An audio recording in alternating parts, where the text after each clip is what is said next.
All right, thanks, Mav, and welcome to everybody. Just a few of us here in the chit chat channel here, but I know a lot of people enjoy listening to the audio here, and I know others actually take the audio and transcript and kind of write up summaries of these community calls. So that's great. But Langers, it's great to have you back on the call. I think last week or maybe the week before it was just Mav and I talking about marketing.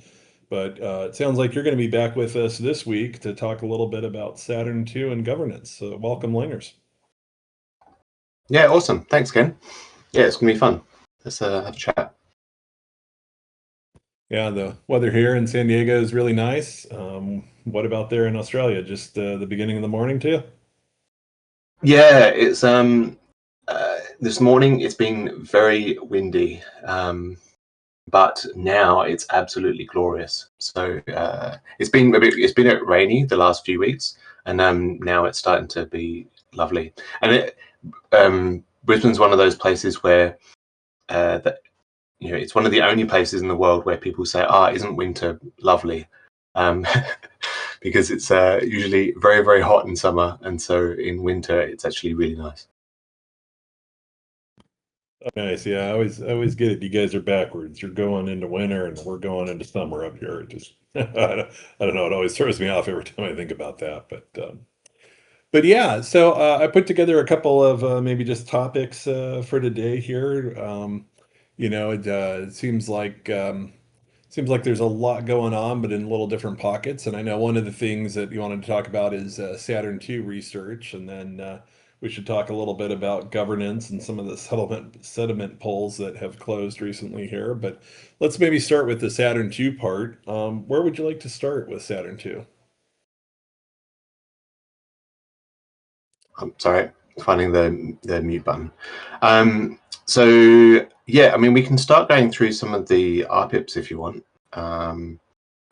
They Yeah, we can kind of like go through, and because the Saturn II scope is pretty much all there now. So we have a good idea about what we're delivering. And I did put out like a DAO forum post and a protocol announcement, kind of going through what we're actually delivering. But I don't think we've necessarily gone through each of them in detail. So we can go through those if you want.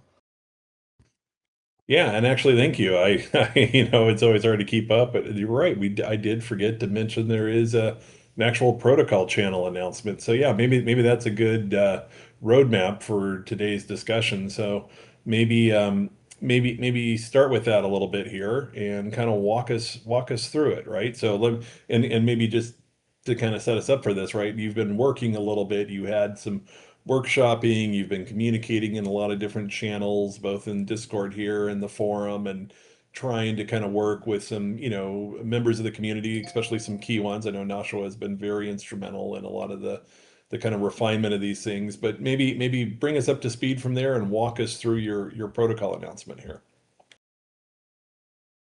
Yeah, definitely. Noshua is definitely driving a lot of the research, and particularly the kind of like RPIP authoring. So that's awesome. And yeah, there's some good conversations in the research threads on each of the incoming RPIPs. So we can probably start off with, so actually the ordering. Maybe I'll Yeah, we can do it in the ordering of the last um, the last announcement that I've done. So we've got RPIP 71, which um, yeah, actually, sorry. The last protocol announcement I did was basically just to kind of let everyone know that there is kind of a lot of DAO forum activity at the moment, and so it's kind of got a link to each of the DAO forum posts for each of the RPIPs, and this is where most of the kind of we've had like the in-depth research conversations in the research threads, and then these DAO forum posts are basically how we kind of like surface that to the community and make sure that the community across the intentions of each of them, they can discuss the specifics of them and kind of like how we want to weight them. Well, obviously we did a big kind of like scoping exercise a little while ago to kind of get an idea about which ones we should be researching. So these have kind of been steered that way as well. So kind of like at every step, we've kind of got this community consultation to steer us in the right way. So the DAO forum posts go through, have a link to the RPIP, and then kind of like kick off the discussion around each of them. So RPIP 71 is rETH withdrawal liquidity. So this basically, when rETH holders, essentially it's when there's not enough natural withdrawal liquidity. So obviously in previous Saturn 1, we improved the withdrawal liquidity situation so that new deposits actually go to this withdrawal liquidity buffer, so that we've always got this withdrawal buffer to service withdrawals. But if there's not enough, if that buffer isn't enough to satisfy withdrawals, then this mechanism kicks in. So this mechanism is essentially rETH holders depositing their rETH into essentially like a withdrawal queue, and then based on that, we then exit validators. We'll exit validators to satisfy that these withdrawal requests. So it's very similar to kind of like Lido's redemption mechanism. Some kind of like key drivers for this one really is obviously making sure that we can satisfy withdrawal requests and maintain the rETH peg.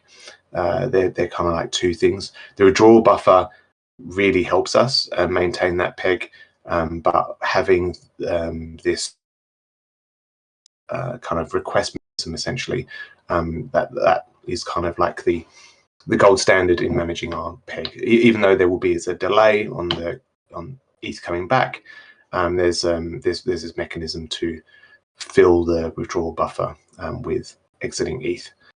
The other key driver behind it is kind of like larger players, particularly institutional ones.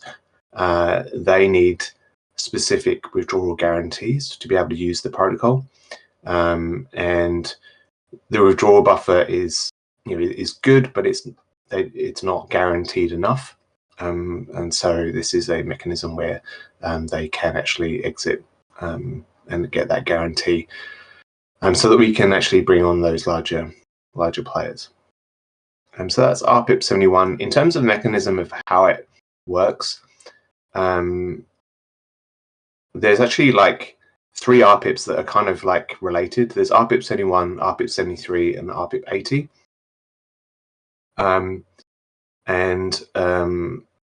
RPIP 80 I'll get into in a minute, but RPIP 80 is the actual exiting mechanism, and RPIP 71 basically just says, what is the mechanism for rETH holders to request to exit, and how is that kind of like going to work?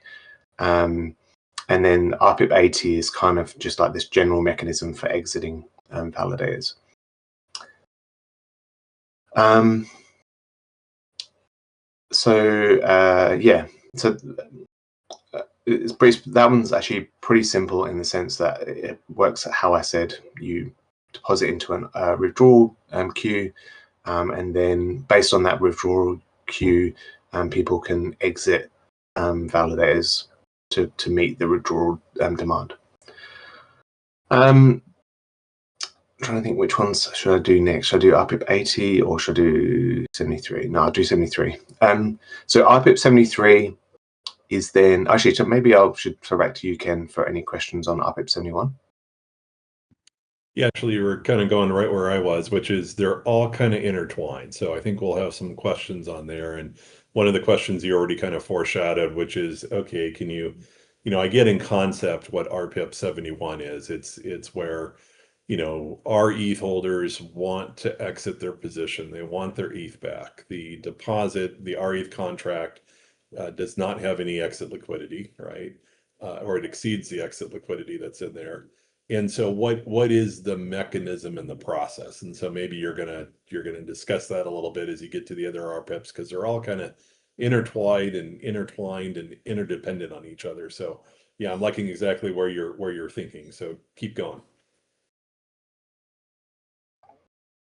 Yeah, so RPIP 71 and RPIP 73 are kind of like they're the drivers. Why are we exiting validators? And then RPIP 80 is the how. How do we exit validators? So let's talk about RPIP 73. So RPIP 73 is the rETH protection from underperforming nodes.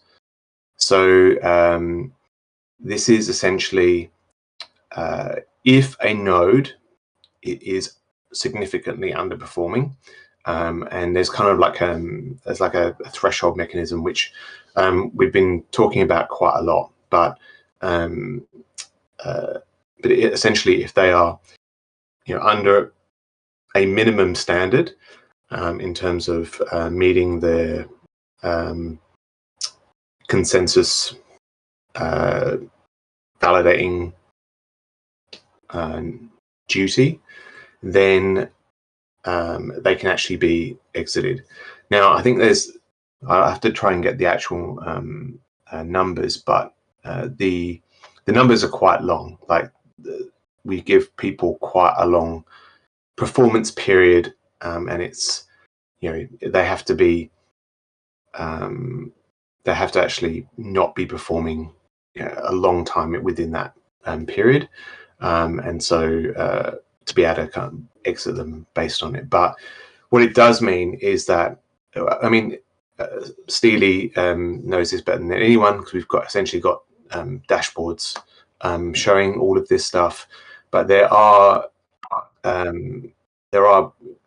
node operators who are just not meeting the needs, and sometimes they're just completely down, particularly after hard forks, or they're just like if you're off for like a small amount of time because your node has blown up, or hard drive space, you need to clear hard drive space and all that sort of stuff. That's not to catch those sorts of issues. The issues that we're trying to catch are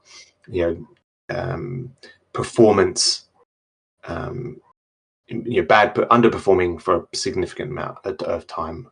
So that's what this actually does. So yeah, so effectively, if the node operator is underperforming, then it's like a permissionless process to be able to exit their validators to do it. And it's we've worked quite hard to figure out a permissionless process to do it, so that we're not necessarily relying on the ODAO to kind of like kick node operators. We kind of wanted to steer away. We want to steer away from giving the ODAO kind of like these trusted duties, but we also giving them this duty to be able to kick node operators. We weren't. I mean, they have other powers, but we want to try and limit the trust that we have in the ODAO as much as possible. So doing a permissionless process is the ideal situation, and we've kind of like played around with the design in the research conversation, and managed to come up with kind of like a permissionless process to be able to exit node operators. So that's pretty good. And the other benefit of permissionless process is it's it's extremely transparent what the process is, so that everyone knows what the performance requirements are, and it's not just like the ODAO willy-nilly doing it. It's it's the contracts themselves and the protocol itself doing it. So it's kind of like permissionless and trustless from that perspective. Any questions on that one, Ken? Let me just see if I'm following along right now. So the two RPIPs that you talked about is 71. This is when our ETH holders are like, I want to cash out, and that cash out is greater than the contract amount of ETH in the R ETH contract. And so the only way to like really reimburse them at NAV, I mean, they can always go to the market price and and trade at a discount or whatever. But they want their earnings, right? They want their NAV priced earnings and reimbursement, right? So there's that way on how an rETH holder could initiate the request for withdrawal validators, right?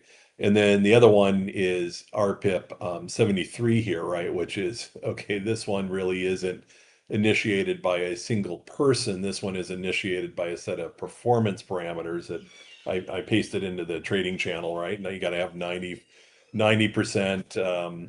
effectiveness target, with a look back over like 100 days. I guess these are to be set by the protocol parameters here, but that's kind of what they're proposing is 90% effective over a 100-day look back. And so if you're below that, then it sounds like there'll be a permissionless way where other node operators or other community members could then initiate that request for withdrawal, right? Is that, without getting into the mechanisms yet that I know you'll cover, but is that kind of it? There's basically two pathways by which there's a request to withdraw a validator to recoup the ETH off the beacon chain. Yeah, that's it. That's exactly. Yeah, so there's two mechanisms, as you said, the rETH one, and then this kind of like performance one. The other thing about the rETH withdrawal, which we're kind of like figuring out as we go along as well, is for larger players, um, like exiting on the secondary market is not an option for them.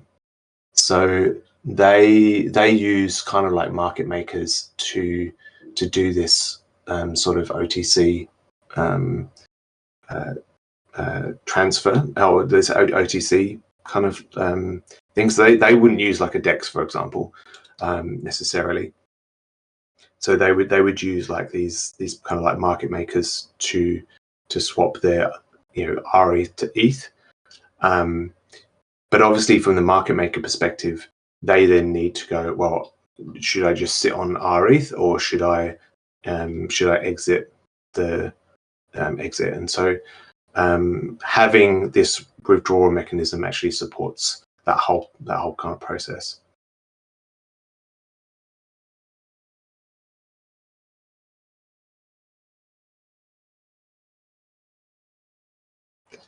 So then maybe we'll move on to RPIP 80. So as I said before, so 71, 73 are like the why are we exiting validators? And then RPIP 80 is the how. RPIP 80, let me just bring up RPIP 80 actually. So RPIP 80 is kind of like, is a process. So how it's actually going to work is if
Okay, cool, awesome. So yeah, after the cooperative phase, if the node operator hasn't exited, then somebody can exit via the EL anyway. So that way, it's kind of like it's kind of best effort. So we try to do it so that the node operator just exits via the CL message. But if that doesn't work, then for some reason, and most of the time we expect that to happen, for the exit to happen during this cooperative exit phase. But if it doesn't, then it means that somebody can trigger an EL triggered exit after the cooperative phase.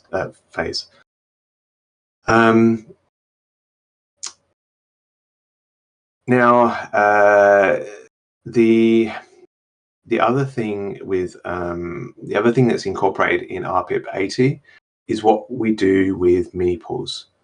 So I think in RPIP, I'm not sure, I have to see where it's actually proposed, but what we're looking at doing is prioritizing mini pool exits ahead of mega pool exits, which makes sense because for a start, mega pools are kind of like the new system, and we ideally want everyone to migrate over to mega pools anyway. And so essentially we're going to prioritize exiting mini pools first. There'll be a new delegate which will allow mini pools to be exited, and a lot of people are using the latest delegate for mini pools now, so that will apply to them. So they'll be able to be exited via that process. If they haven't got that delegate, then we can't exit them. But what it'll actually do is it'll apply a penalty for not having the right delegate. So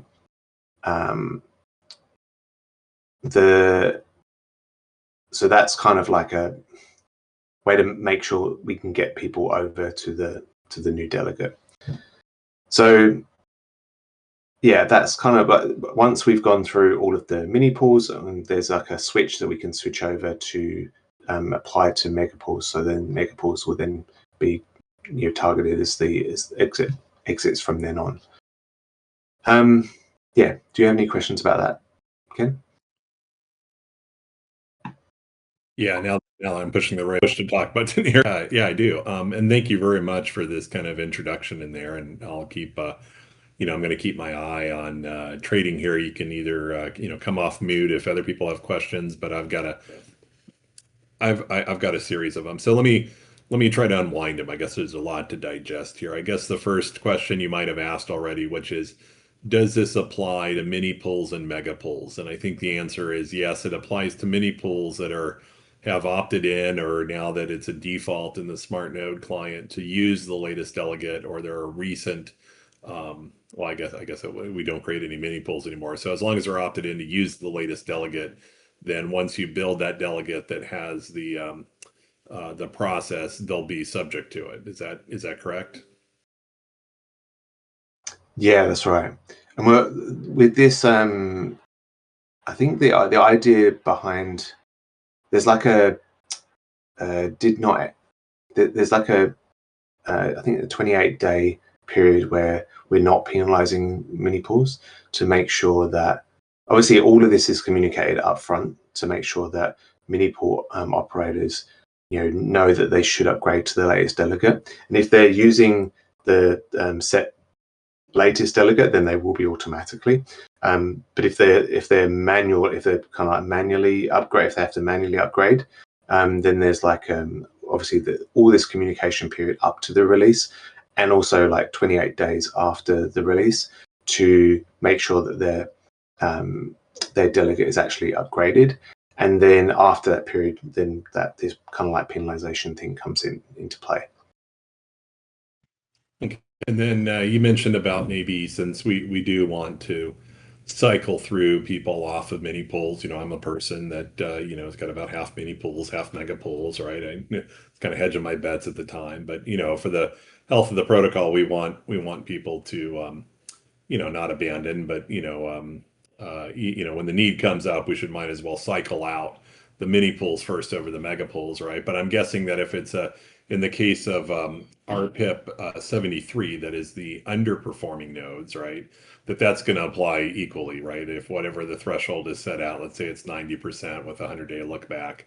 If you have a mega pool that's not meeting that requirement, it too is going to be force exited or requested to be exited for the underperformance, right? That would apply equally. It's just when there's rETH liquidity demands, they're going to prioritize mini pool cycling and targeting first before they go to mega pools. Is that correct?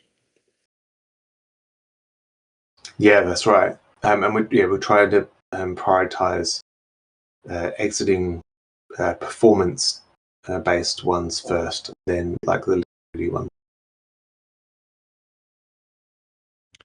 Perfect. And yeah, I see Dr. D asked a question in trading that she had answered in trading, but I'll just repeat here, which was, a lot of our node operators might be contracting out their node operation services to a third-party company called All Nodes, and I guess they yet haven't because they're running some customized software on their end, they haven't opted into the use latest delegate versus if you're just using the smart node stack, kind of plain vanilla. It's already set to opt your mini pools into using the latest delegate, right? So there's a little bit of coordination you have to do with all nodes, I guess, to get them to set that for their default on their hosting service. Yeah, I think it might be like a communication. I think they don't have like a process that sits in the background and does stuff for their node operators. So they the node operator has to like click buttons basically to action everything. So I think it's asking them to make sure that that feature is in and that they communicate to their node operators that that they should be using the latest delegate. Okay. And maybe let's just talk a little bit about the process that you kind of envision for it. You mentioned, look, there's two ways now, I guess, in Ethereum to request that a beacon chain validator be relieved of its duties, right, or exited out of its duties, right? One way is the node operator, whoever has the signing keys, the BSL signing keys, could send a message on the consensus layer that says, I'm validator 123 4 and I'd like to quit, please exit me, right? And it will process it, and that's kind of a gasless transaction. But there's also now a way that if you have the withdraw credentials, right, the account where the funds are supposed to go back to and where your earnings go to, your consensus layer earnings go to, you could also send a transaction on chain from the execution layer, pay a little bit of gas, right? And I guess that is another way to signal to the beacon chain that a validator 123 4 that reports to this address should be exited, right? So those are the two ways to do it. But maybe confirm that understanding, and then the question is tell me how is that going to work? Is it going to be like kind of off chain, like somehow just Rocketpool sends a message and my smart node picks it up and then it decides to initiate that, or like how does that work? Have you guys had a chance to kind of like figure that part out yet, or is that too in the weeds? You mean actually triggering the exit? Yeah, yeah. Updating? How does it work? Whether like if it's underperforming or if somebody needs to actually like an rETH holder needs liquidity. I mean, maybe walk us through, to the degree that you figured it out. How does it actually work? Like, just describe, you know, what happens in the back end. Yeah, I mean that's a good question. So with so the whole process is actually well, actually with RPIPs anyone, it's a little bit more complicated with mini pools, but actually exiting people is like a permissionless process. So um, anyone can actually do it. Now, whether that means that so previously we've kind of had this thing where either like a keeper process, a community-based keeper process could do it, or the ODAO could do it. So, or we have like the ODAO as a fallback, and somebody in the community could do it first. You know, so there's a few different mechanisms in terms of like how that could actually play out. And, and I guess how does it, let's just take an example. Let's take the non-underperforming one, for example. Let's just say it's an rETH holder that, wants to exit 1,000 rETH and there's not enough liquidity. Um, how does it determine what mini pool to exit? Is it like first in, first out, or last in, last out, or is it randomized? Like, how does it actually know what validator 1, 2, 3, 4 to exit? And then how does that exit signaling actually work? Yeah. So what actually this is kind of in the weeds at the moment, but what we're actually working on is kind of, it depends on whether it's, so once they're selected, the exit process is always the same. So that's what RPIP 80 is. For RPIP 71, it's going to be like a random kind of like, well, with RPIP 71, there's actually two elements. With there's the first time, because we're targeting mini pools first, and there's a few things that kind of like stops us from doing that as a fully trustless process.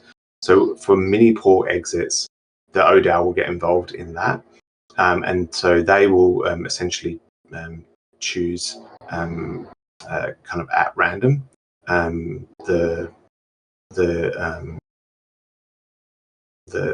the validator. Once it goes to the mega pool, that's a more of a trustless process. And again, it still uses like a randomized process, but it is it's kind of like deterministic randomization, but it's still kind of like random.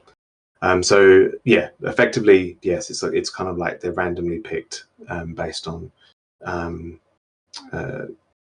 yeah, on they're just randomly picked.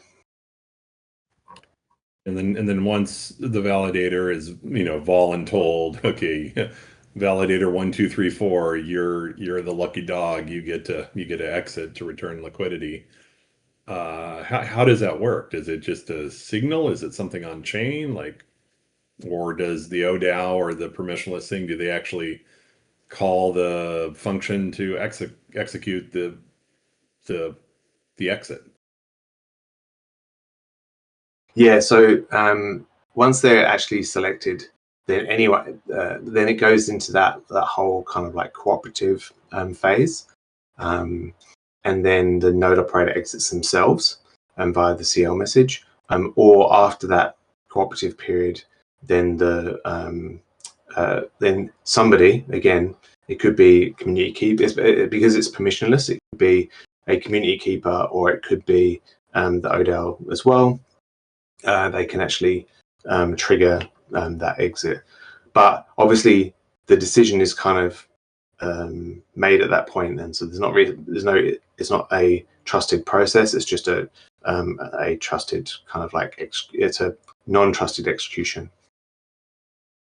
And then just a couple of questions. In the Mhm. cooperative phase, do you envision the smart node stack just automatically looking for the messages to validate, and as long as it's running, it just does it on its own, meaning like the node operator doesn't have to like actively be monitoring like a Discord channel to see if their validator was chosen and manually execute some command on their node? Will it be an automated process in that cooperative period? Yeah. So there's a process called the Rocket node process that sits in the background, and every 5 minutes it um, goes through like a set of duties, and one of those duties will be to check this event, whether there was an event asking them to exit a validator, and then if there is an event asking them to exit, then it will submit a CL message for that event. Okay, so node operator that's running kind of vanilla out of the box smart node stack, it's kind of a file and forget. The node operator Docker container will just perform its 5 minute check duties. It does other duties right now. And if it sees that one of the exit requests is for one of that node's validators, it will initiate it gasless on the consensus layer and all as well, right? Yeah. But then what happens if it's non-cooperative? Like, is there a small bounty or processing fee? So others in the community that are like, hey, this node operator's missed a couple of messages. They're outside the cooperative window. So let me just go ahead and pay gas and execute it myself online. Is there a finder's fee or a bounty, or are they just doing it like they do the node operator advancement, just community service for the greater goods? So I think at the moment there's not like uh, a payment back to the person doing it. So it is like a greater good thing. Again, it could be that it comes down to the ODAO to actually do that, but or somebody could be doing it as part of like a bounty, like an external Okay. bounty. Yeah. Okay. So this kind of gives it. So let me just back up a little bit outside the weeds here, and just so in the overall thing, I know you've covered three RPIPs, right? The two that kind of create the need for exiting, and then RPIP 80 that actually talks about how to process an exit request. Mm-hmm. Um, I guess so. Maybe the next two question is I know there's another one about a faster, a faster processing. Status in there you might want to talk about. But also, I wonder if you could talk just about these RPIPs in general. Like, where are we with finalizing these things? Will there have to be some vote or agreement? Are they pretty much final versions? Like, how much work needs to be done, and if any more work needs to be done, what do you need from the community to do here? Yeah. So some of them are getting very close. So I think RPIP 80 is very close in terms of where it needs to be. RPIP 73 is quite close to where it needs to be as well. RPIP 71, it is close, but I think after just checking it just now, I think Noshu has been working on it in the background, and he just needs to apply it to the actual RPIP website. Or sorry, we should just merge it into the RPIP main branch. But he's through a lot of the stuff for RPIP 71. Most of that's kind of done. I think there's still a bit of a review process on that. But yeah, so the RPIPs are definitely starting to formalize. The discussions are already being kicked off, because obviously you can still have the discussions at a high level, and as those things get locked down, more discussion can kind of like happen in the DAO forum threads. So at the moment, I think the community action really is to go to the DAO forum threads. So the ones that I posted in the protocol announcement, just go to those the DAO forum threads, and then read through the discussion and the kind of like the briefing on why we're doing it, and the rough outline of what it is. Engage in that, read the current RPIPs, and then just kind of like keep an eye on that on that process. That's probably the best thing the community can do at the moment, and then really have your say on what you think of each of the processes. I see a question in trading here I might have missed a little bit earlier. Back to these exits. Let's take a case maybe the mini pools where we're just doing for rETH liquidity. You mentioned that you were thinking kind of a predetermined random process of some sort, but have you ever thought about or have they ever discussed about doing it exiting the mini pools highest to lowest based on commission? Yeah, so actually, thank you for raising that. So yeah, that is one of the reasons why that's one of the reasons why the ODAO are doing it, because so a trustless process can't do anything where you have to order a list, essentially, because of just the way that smart contracts work. So with mini pools, we are looking to do it as highest commission first, lowest commission. So yes, that we are doing it that way. Okay, perfect on there. Now I know we focused on mainly the withdrawal RPIPs that are in here, but there might be another one, RPIP 79. Like what else would be included in the Saturn II design here that we haven't had a chance to talk about yet?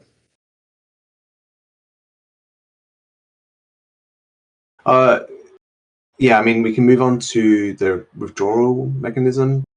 I am less that Kane's much more across the how that one actually works, but effectively the withdrawal. So when Saturn launched, there was kind of like this issue with the validator queue, and it was kind of like a combination of things happening all at the same time. So what actually happened was we stopped mini pool deposits, and then Ethereum had was it Glamsterdam? I think it was. No, or was that the next one? No, Fulu basically had a release, and in that release they changed the way that deposits worked, and so that Fusaka, thank you, Ken. And when in Fusaka they changed the way that deposits worked.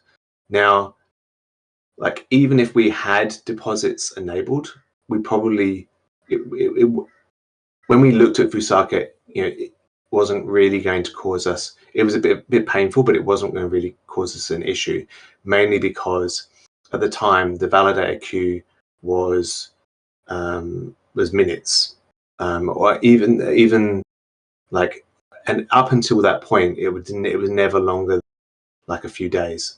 So depositing, even if so essentially what it meant was that the initial, you have to wait the validator queue time for each deposit.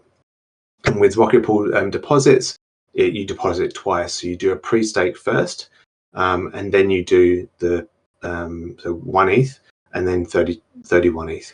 And you have to wait that validator time. Previously, you didn't have to wait that validator time. Now you have to wait that full validator time. So even at the time, it wasn't really a huge issue because up until that point, it was never a few days.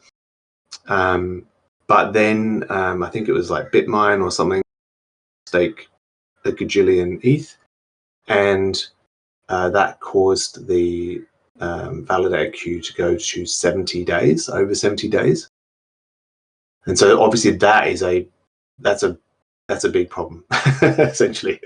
And that's why megapools have taken quite a long time, a very long time actually, to activate, because they have to wait this essentially 70 times 2, but it's not quite 70 times 2 because by the time the second deposit comes in, the queue has come down. But it seems to have a bit of resistance going under 50 days at the moment. So, so that's definitely annoying. We were hoping it was just going to be like a transitive thing where it would just be this big bump of deposit and then it will go away again and it would just be set at like a few days again. But it definitely, the validated queue definitely seems to have this resistance. I haven't checked it today, but I have checked it quite often. And it doesn't seem to go below, currently about 50. So, so we need to kind of, hope is not necessarily a great strategy in this case. We have to kind of deal with it, I think. It's annoying because the current way that megapools work is, apart from the fact that you have to wait the two periods, it is extremely trustless. But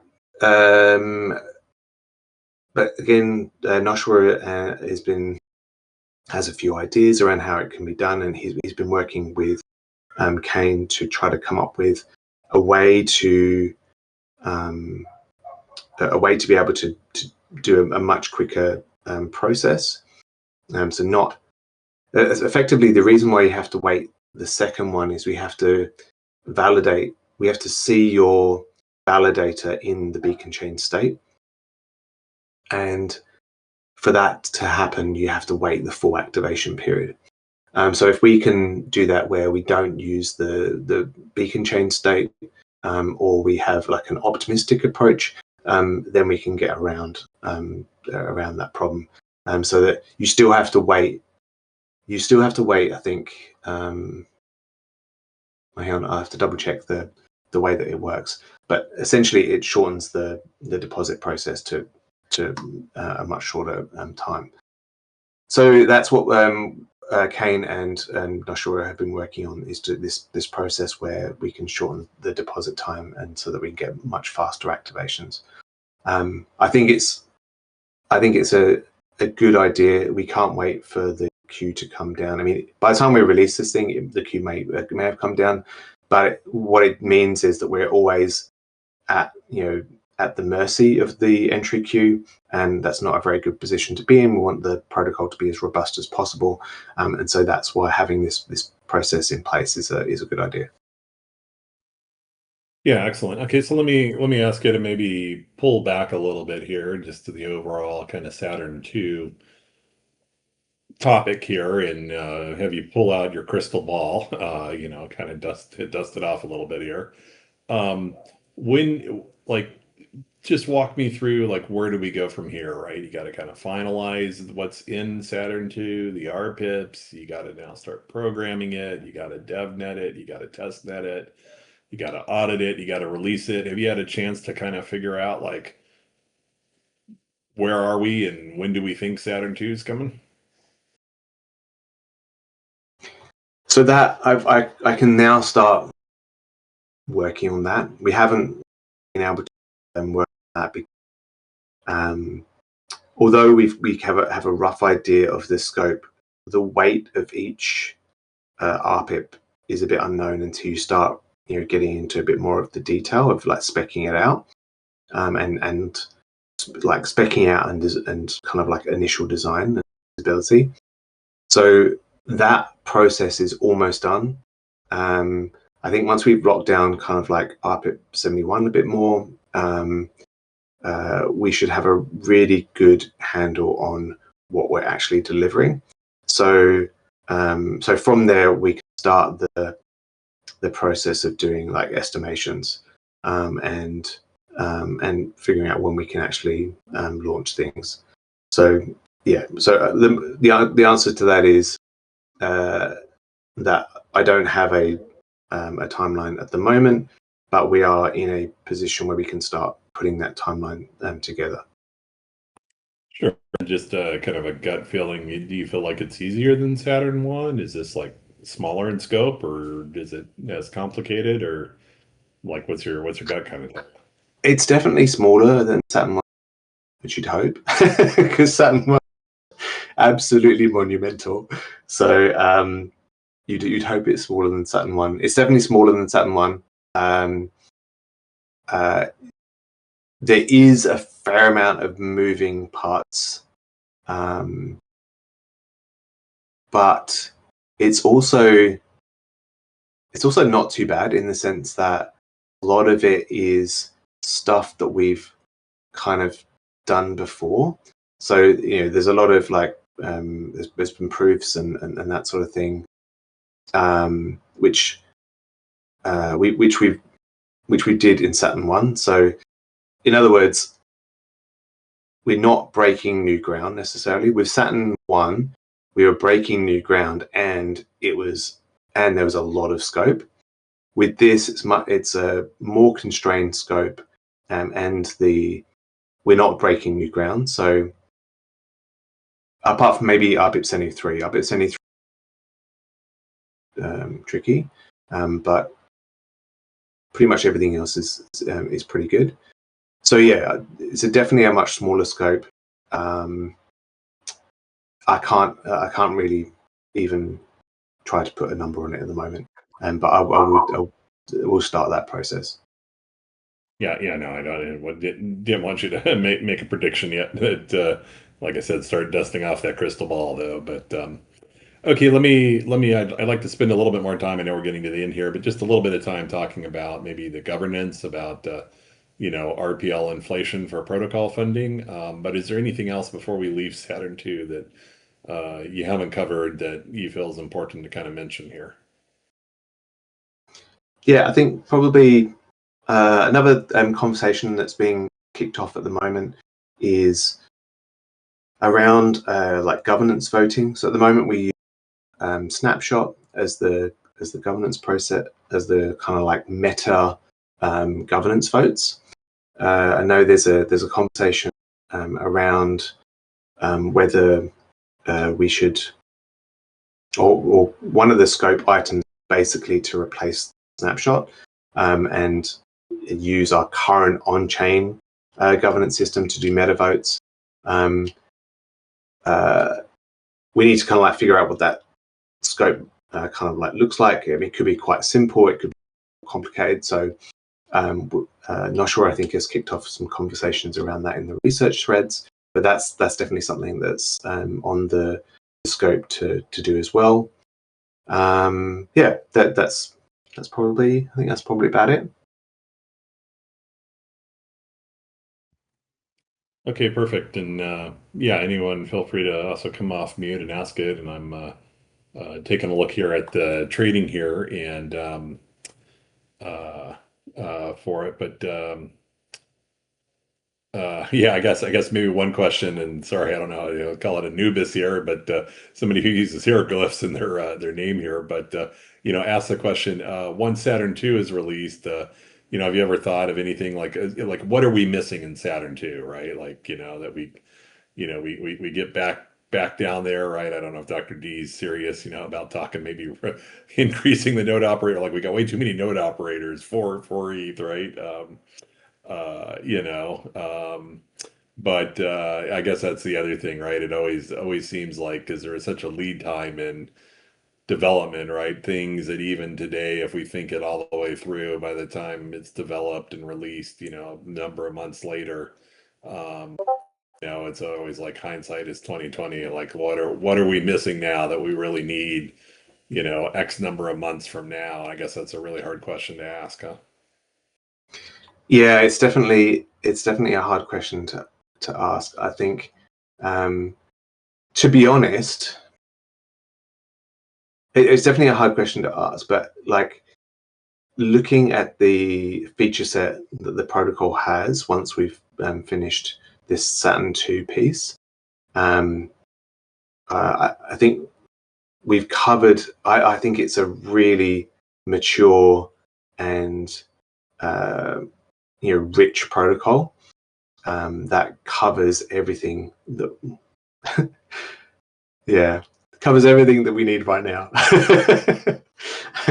But I think it really does put us on a firm footing in terms of how the protocol works.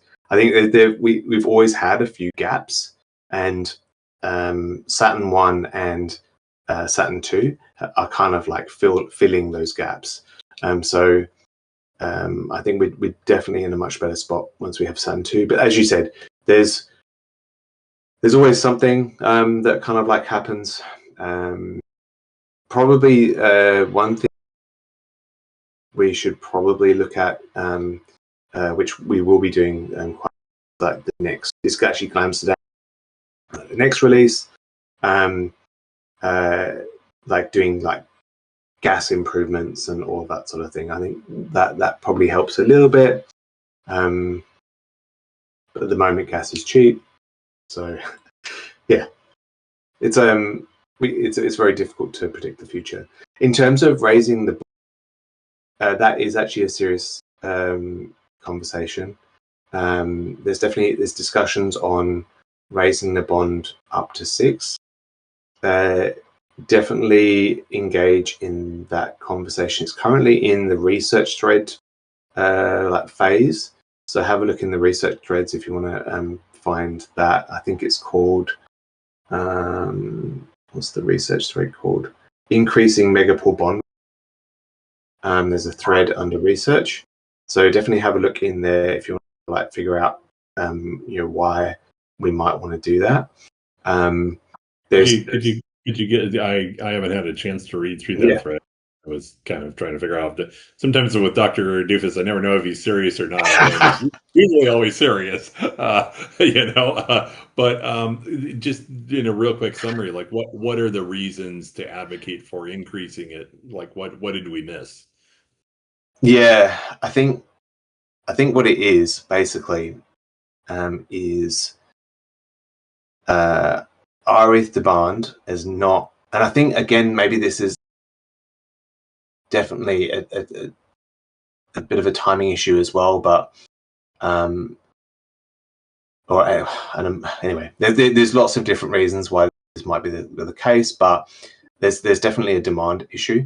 So, and I think we've always had this. We've always been kind of node operator bound, node operator supply bound, and I think this is an issue with us being a two-sided marketplace almost, where you're always going to have like one side slightly misaligned, but now we've just got so much rETH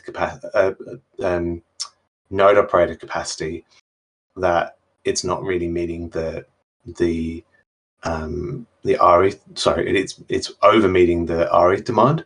Now that's one element of it, but it's more to what that actually, the problem that causes is it means that we can't really migrate people over to megapools. And when we deliver Saturn 1, there are some like key things that we want to, key benefits for the protocol that we want to achieve with Saturn 1, and we're not really meeting those if we can't migrate people over to megapools. So things like RPL voter share, so essentially the RPL fee switch, that's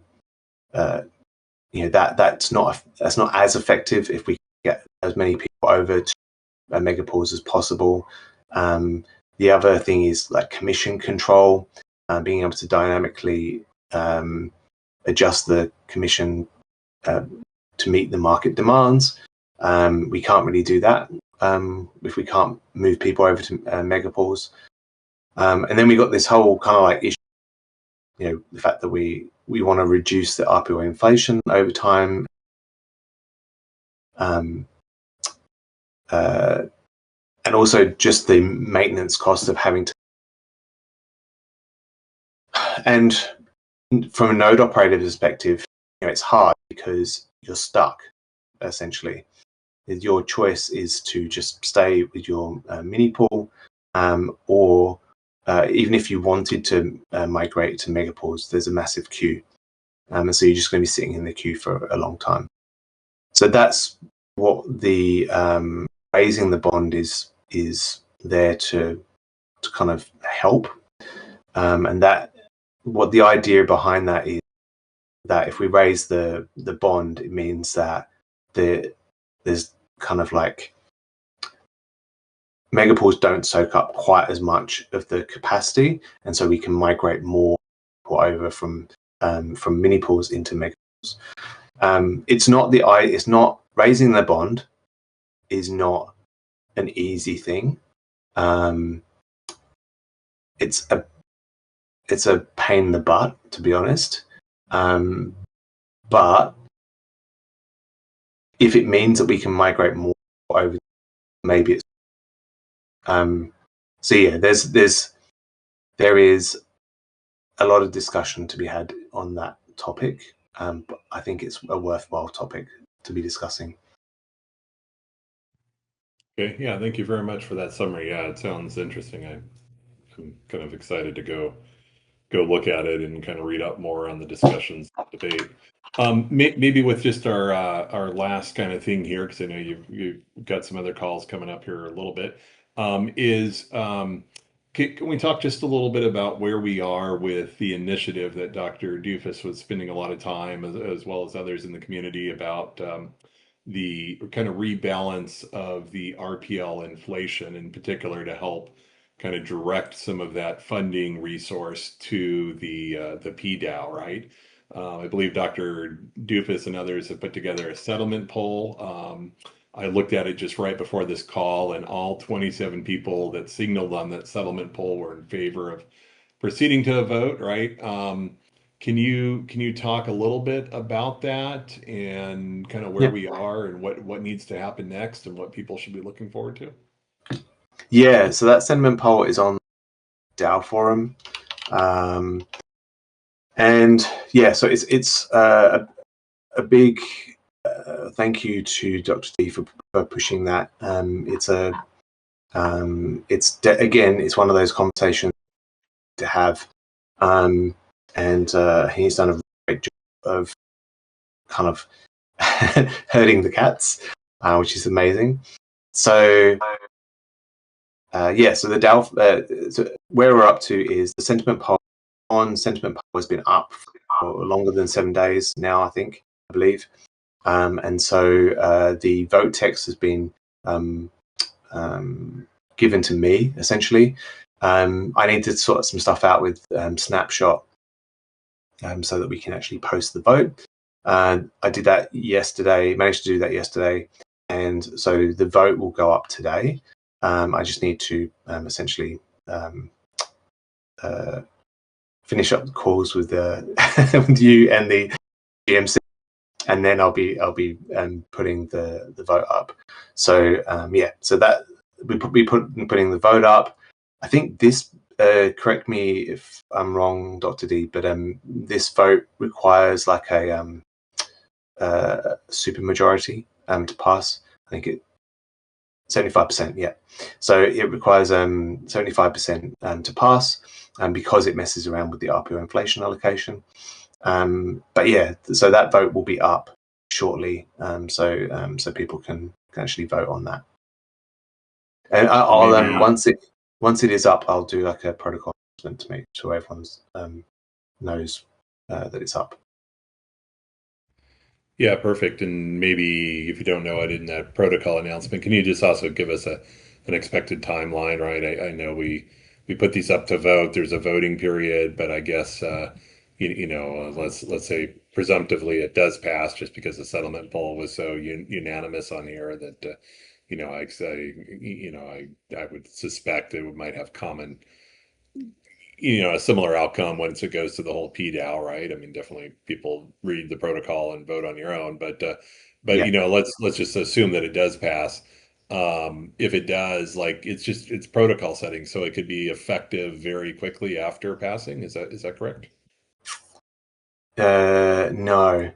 Um, as Dr. D has just put in trading, so you got a 2 week vote period uh, on Snapshot, and then once that's done, then there's like a 3 week voting period on chain. So it's a total of like 5 weeks. Okay, and then so it's got to go through two voting rounds, snapshotting, then on vote, and then the on-chain vote. Is it executable right after completion, or is it the guardian or whoever has to execute it? Like what, like, are we looking 5 weeks plus something, or just 5 weeks plus a little bit? I think it's immediately executable after the 3 weeks. We haven't done one for a while, but I think it's immediately executable. I think anyone can execute it. Yeah, perfect. That's what Dr. D is signaling as well too. So yeah, okay. So this is good, and yeah, I guess we're all looking forward to the next step of advancing this proposal into governance here. So yeah, excellent. Okay, well, I know we've spent the better part here of an hour with a little bit of delay, technical delay here in the beginning, but any other things, Langers or Mav, from your points of view before we kind of wrap up the call here?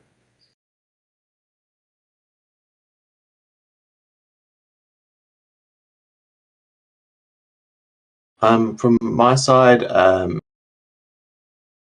yeah, that might the in terms of like Saturn, um, although we're kind of in this process of um, finalizing the scoping and getting like a timeline and everything together. Kane has already kind of like started work on bits and pieces, and Fornax on bits and pieces of Saturn 2. So it's kind of happening in parallel now. So that kind of like governance piece and project management piece on one side, and then on the other side, the actual development is actually happening as well. So just kind of like to give you that information.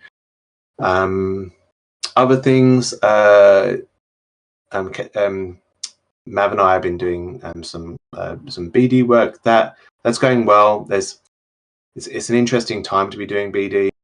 There's not as many opportunities out there as was before, but we are kind of like working through all of our established contacts to see what we can do with them from like a co-marketing perspective, and then obviously on the institutional side, it's developing those leads and bringing them, going through meetings, um, get them on board and find out what their requirements are and that sort of stuff. So there's definitely like stuff happening from the BD side. I don't. Is there anything else you want to add, Matt?